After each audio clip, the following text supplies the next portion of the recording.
Program pendidikan kedinasan hanya menerima peserta didik pegawai negeri atau calon pegawai negeri. Cukup jelas ya.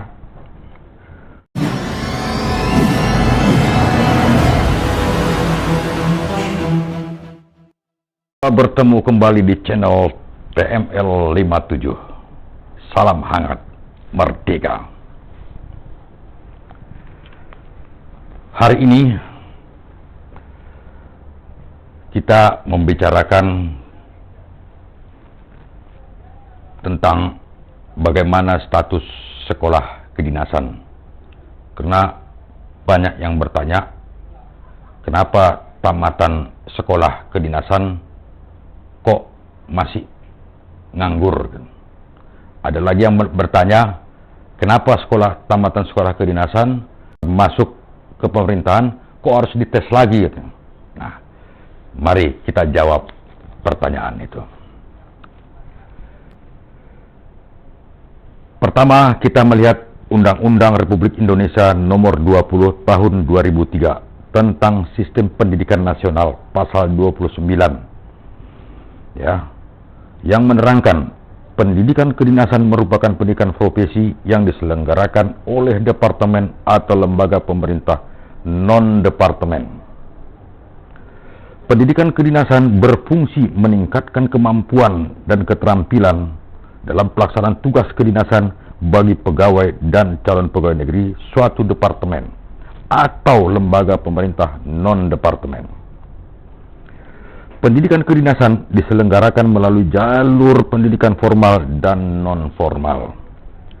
Poin 4. Ketentuan pasal mengenai pendidikan dinas sebagaimana dimaksud pada pasal ayat 1, 2, dan 3 diatur lebih lanjut dalam peraturan pemerintah. Kemudian, turunan dari undang-undang tersebut adalah Peraturan Pemerintah Nomor 14 Tahun 2010 tentang pendidikan kedinasan. Dan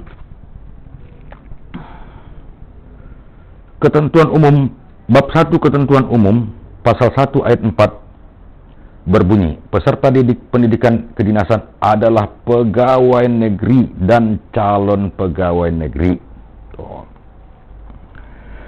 yang diberi tugas atau izin oleh kementerian atau kementerian lain atau lembaga pemerintah non-departemen yang bersangkutan untuk mengikuti pendidikan kedinasan. Kemudian pada masih Peraturan Pemerintah Nomor 14 Tahun 2010 Bab 3 Penyelenggaraan Pendidikan Kedinasan Pasal 4 Ayat 1, Program pendidikan kedinasan hanya menerima peserta didik pegawai negeri atau calon pegawai negeri. Cukup jelas ya. Nah, oleh sebab itu, bahwa regulasi penyelenggaraan pendidikan tinggi di bawah kementerian lain atau disingkat dengan PTKL yang berlaku saat ini sudah tidak relevan. Ya, sudah tidak relevan. Saat ini penyelenggaraan pendidikan tinggi di bawah kementerian tidak jelas arah dan penataannya. Ketidakjelasan pengelolaan pendidikan tinggi kedinasan vokasi disebabkan Undang-Undang Pendidikan Tinggi Nomor 12 Tahun 2012 yang mengamanatkan 3 peraturan pemerintah tentang penyelenggaraan pendidikan tinggi di bawah Kemenristek. Namun peraturan pemerintah tentang penyelenggaraan pendidikan tinggi di bawah pendidikan tinggi kementerian lain dan LPNK hingga saat ini belum ada atau masih berstatus draft. Bayangkan, dari tahun 2012 hingga sekarang itu masih status draft, belum ditandatangani oleh Presiden. Luar biasa. Apa sebab? Ya, kita juga belum tahu. Mungkin masih ada hal-hal yang dia kurang cocok sehingga hal tersebut belum dikeluarkan hingga saat ini. Akibat dari itu, Ya. Akibat dari tidak adanya regulasi tersebut, maka penyelenggaraan pendidikan tinggi di bawah Kemendikti itu sekarang ini masing-masing jalan sendiri. Peraturan yang masih berlaku saat ini hanya menjelaskan pendidikan kedinasan yang bertujuan untuk memenuhi kebutuhan internal kementerian lembaga, sedang pendidikan tinggi di bawah kementerian lain yang ada saat ini tidak hanya mendidik calon pegawai negeri dan pegawai negeri sipil, tetapi juga menyelenggarakan pendidikan yang tidak bersifat kedinasan. Dengan kata lain, lulusannya dikembalikan ke masyarakat umum. Nah loh, nih. Ya. Karena tidak ada regulasi. Akibatnya apa? Sekolah pemerintah atau sekolah kedinasan, yang kata kedinasan di bawah kementerian lain, akibatnya sekarang itu dia irama suka, boleh mendidik yang bukan sekolah kedinasan. Kita lanjut. Dari sekian banyak perguruan tinggi di bawah kementerian lain atau PTKL, salah satunya, ya mari kita lihat sebagai contoh ya, adalah pendidikan tinggi vokasi di bawah Kementerian Perhubungan yang menerima peserta didik non kedinasan dengan istilah reguler dan mandiri. Jadi dia di samping menerima kedinasan yang disebut dengan Polbid, itu menerima juga reguler dan mandiri. Nah, silap-silap kan orang hanya mengetahui nih bahwa reguler dan mandiri ini juga dianggap ikatan dinas, padahal bukan. Jadi ini hati-hati para orang-orang tua atau adik-adik yang ingin masuk sekolah kedinasan. Harus betul-betul dilihat yang mana yang kedinasan, yang mana yang bukan kedinasan. Kita lanjut. Setelah keluarnya Inpres nomor 6 tahun 2016 tentang revitalisasi sekolah menengah kejuruan dalam rangka peningkatan kualitas dan daya saing SDM Indonesia, harus dilanjutkan dengan revitalisasi pendidikan tinggi vokasi sebagai ujung tombak profesionalisme pendidikan tinggi vokasi. Akibatnya, banyak sekarang perguruan-perguruan tinggi di bawah kementerian lain cepat-cepat berubah menjadi politeknik. Ya, menjadi politeknik. Yang tadinya sekolah tinggi berubah menjadi politeknik. Yang tadinya akademi berubah menjadi politeknik.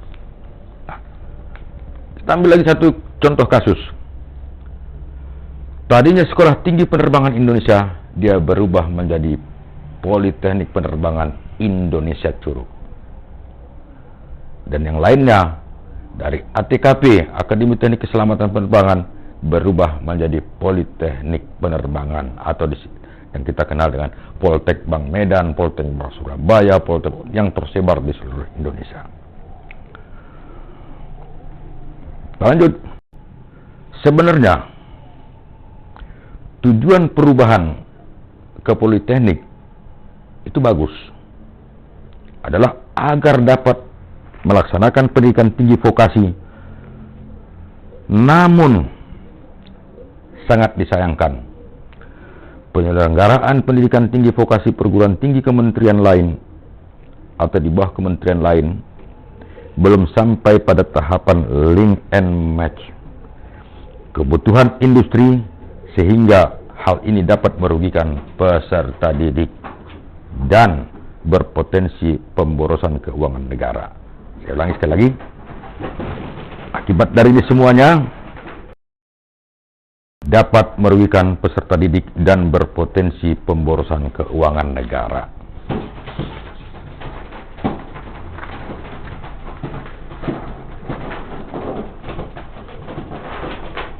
Ya. Jelas kan? Akhirnya peserta didik benar-benar merasa dirugikan karena belum ada penempatan atau belum ada kesempatan diterima untuk bekerja. Andaipun mereka diterima, mereka harus melalui tahap ujian untuk masuk bekerja. Selanjutnya,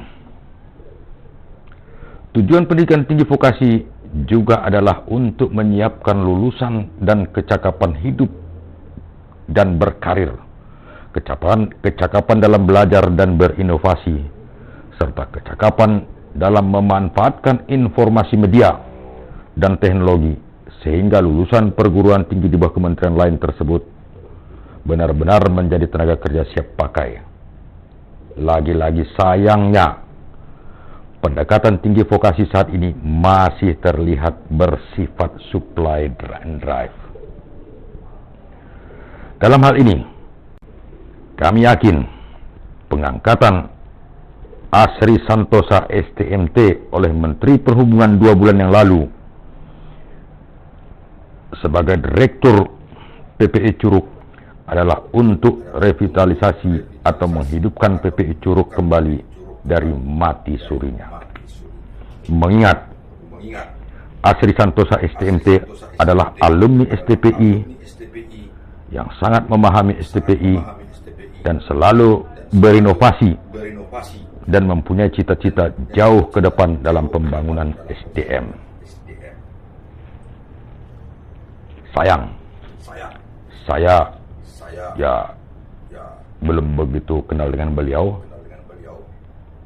Ibarat kenal-kenal angin, saya kenal dengan dia, tapi dia belum tentu mengenal saya dengan baik. Namun, informasi dari teman-teman bahwa beliau memang sangat layak untuk menjadi pimpinan dalam bidang pendidikan, khususnya dalam dunia penerbangan. Demikian, sampai ketemu pada episode berikutnya tentang bagaimana sekolah-sekolah politeknik penerbangan dalam melaksanakan visinya sebagai perguruan tinggi di bawah kementerian lain dengan status vokasi.